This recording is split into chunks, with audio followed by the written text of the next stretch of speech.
دعاء اليوم السادس من شهر رمضان.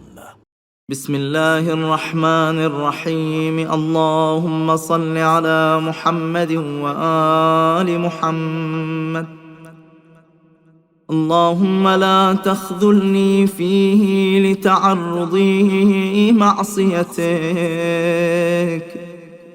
ولا تضربني بسياط نقمتك، وزحزحني فيه من موجبات سخطك بمنك وأياديك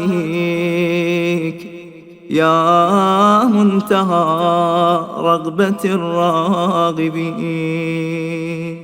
وصلى الله على محمد وآله الطاهرين.